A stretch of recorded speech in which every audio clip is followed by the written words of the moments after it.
जुन्नर तालुक्यातील मोठ्या ग्रामपंचायतीपैकी एक असलेल्या वारुवाडी गावच्या सरपंच पदाची निवडणूक 1 तारखेला पार पडली, 1 एप्रिलला।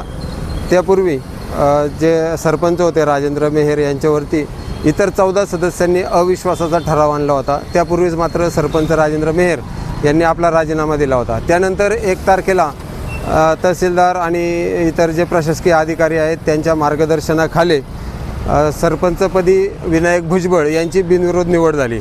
मात्र आता प्रश्न असा आहे, जी गावामध्ये चर्चा आहे त्यामध्ये उपसरपंच पद हे कोणाला मिळणार? कारण यापूर्वी रेखा फुलसुंदर या उपसरपंचपदी कार्यरत होत्या, मग त्यांना कंटिन्यू केलं जातं आहे की इतर कुणाला संधी दिली जाते हे देखील पाहणं महत्त्वाचं आहे। कारण आता जे सरपंच निवडून आलेले आहेत ते आनंदवाडी विभागातून येतात आणि ज्या उपसरपंच आहेत रेखा फुलसुंदर या देखील आनंदवाडी विभागातूनच निवडून आलेल्या आहेत। मग आता वारुवाडी विभागाला उपसरपंच पदाची संधी दिली जाते का पॅनेल प्रमुखाकडून हे देखील पाहणं गरजेचं आहे।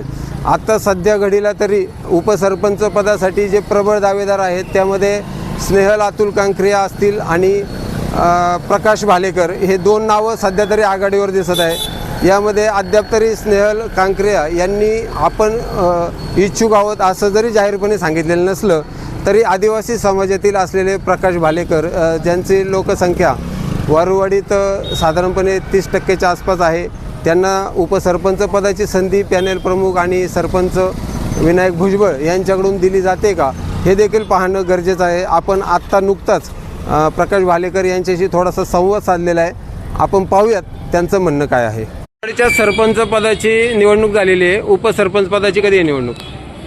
अजून ठराव होईल म्हणजे आज निवडणुकीची तारीख जाहीर नाही केली का?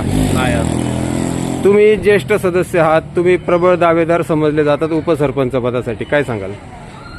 मी उत्सुक आहे तसा सरपंच उपसरपंच पदासाठी आणि माझा समाज माझ्या पाठीमागे आहे।